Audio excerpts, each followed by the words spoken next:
Hello class, in this video I will explain your assignment, State Practice Act. Now this is a group assignment. You can be in a group of 4. Professor will assign you one of the state and your group will work on one of the specific state and find the scope of practice and state regulations regarding occupational therapy. So I developed a chart for you guys which highlights all the important topics you have to include, including these topics. And let me show you the chart. Okay, this is a State Practice Act chart where your state name will go here. Okay, and the first thing we'll start with the temporary license. Now, what is a temporary license? So once you graduate from school, you satisfy all the fieldwork requirements. Um, you you have the certification from school that all the schoolwork is completed, and you can apply for temporary license before you give an BCOT exam.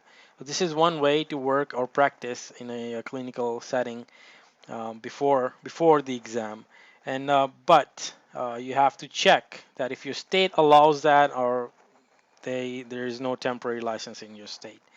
Now I used to work in New York where I did when I was a quota. I did get a temporary license for a year before I gave my NBCOT exam. And some states they will revoke your temporary license if you fail NBCOT exam. So you have to find out if that's the case in your state. Please list it here so you are aware. So again, you have to answer to these questions. If it's yes, for how long? What's the duration of temporary license? Is it for a month? I'm sorry, is it for 6 months or year or maybe year and a half? And what kind of supervision requirements are for temporary license? Do you need direct supervision from the experienced occupational therapy? Now this next section is direct access. The direct access mean your patient can come directly to you for occupational therapy services. They do not require any referral or any order for occupational therapy. And now, actually, a lot of work. AOTA is advocating for direct access, and there's a lot of work going on for occupational therapy field so clients can have direct access to occupational therapy. Now you have to find out if your state allow for direct access or there's no direct access in your state.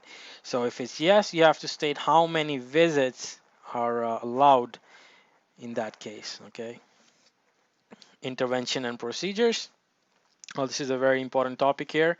Now, as a new grad, you have to know what your state requires from you, such as if you're working in an outpatient clinic, can you do orthotic fabrication? Or if you're working in a SNF setting, can you do PAMS?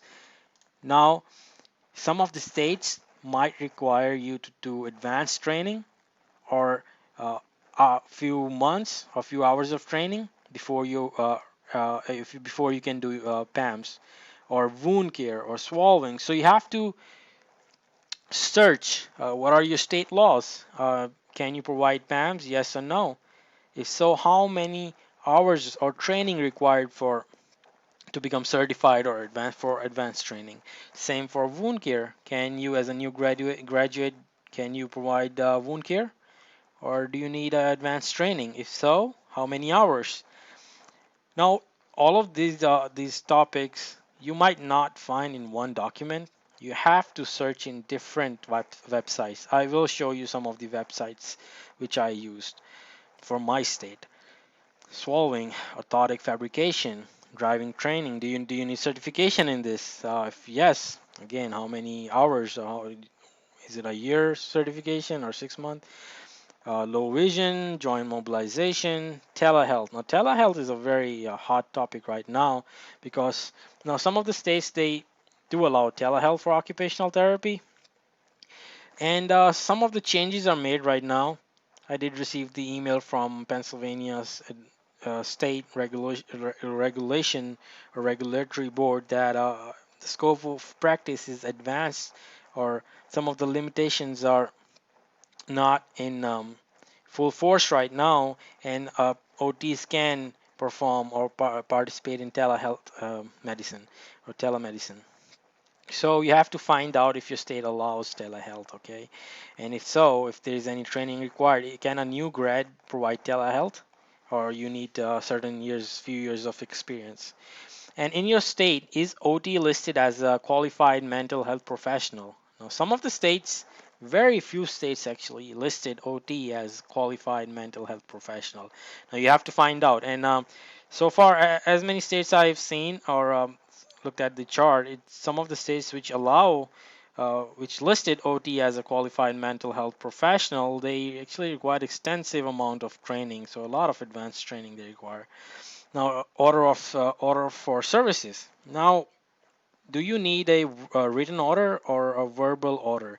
Now, in working in the SNF setting in our state in Pennsylvania, if you get a verbal order, you can definitely start the services, open the case, but you have to get the physician or NP or physician assistant signatures within 5 days of that opening that case. So that's the case in Pennsylvania. You have to find out in your state that if you can open the order, occupational therapy order or a case, and do you need signatures from physician. Continuing competence requirements. So now this is a very important topic. To renew your license, you must be compliant with this CEUs, and every state uh, will provide you different guidelines on that. Maybe in New York you might need 36 hours. Maybe in Pennsylvania you need 20 hours. So you have to check your state if they require how many hours do they require and what is the renewal period. So do you have to renew it every year or 2 years or 3 years?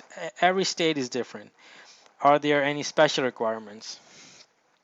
And now the state OT qualifications and licensure requirements.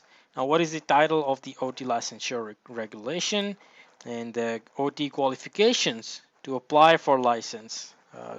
OT should be graduated from this master's program or your state will specify each requirement. So very important topic. Now I will show you some of the examples. Now this is one of the document that I found on AOTA. So you will be searching different websites. So it's not just your AOTA website. It will be your state regulatory board, your different legislation website that allows which legislation or statute was passed. It should be there that if telehealth is okay in your state.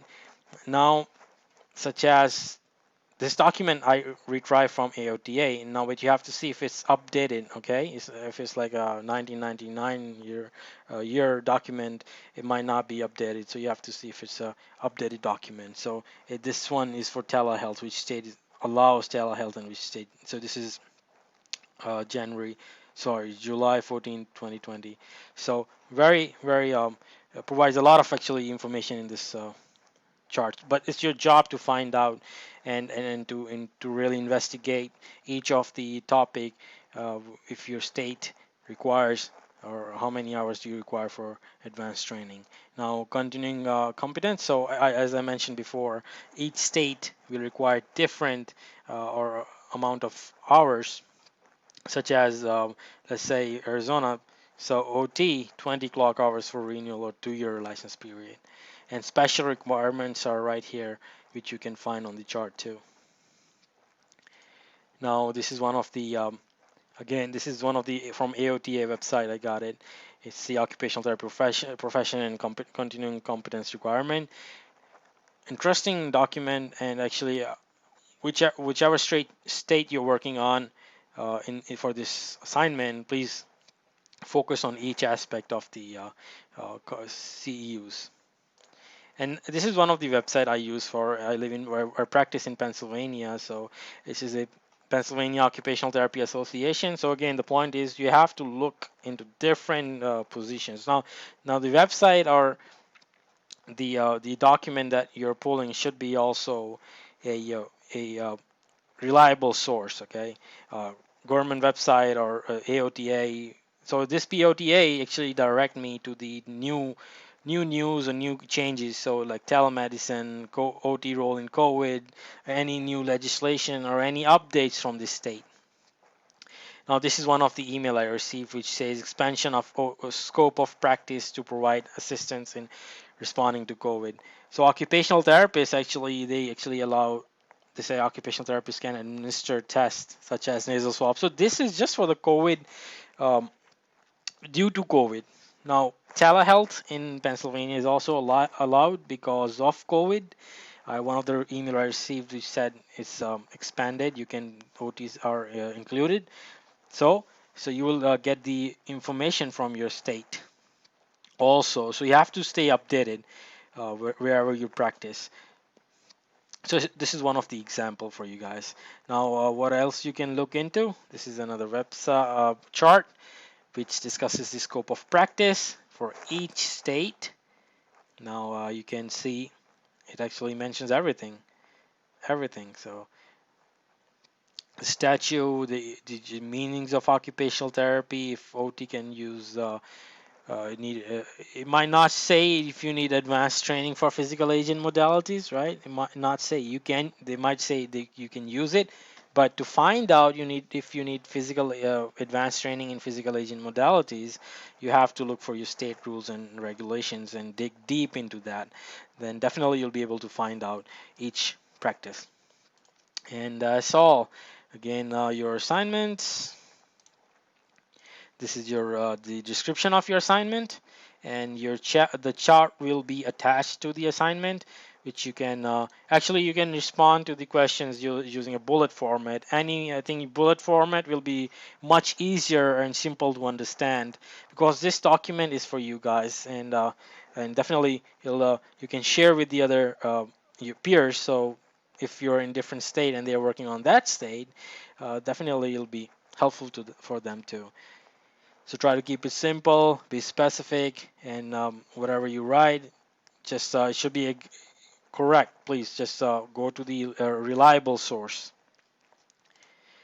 Okay, and this is it. Thank you.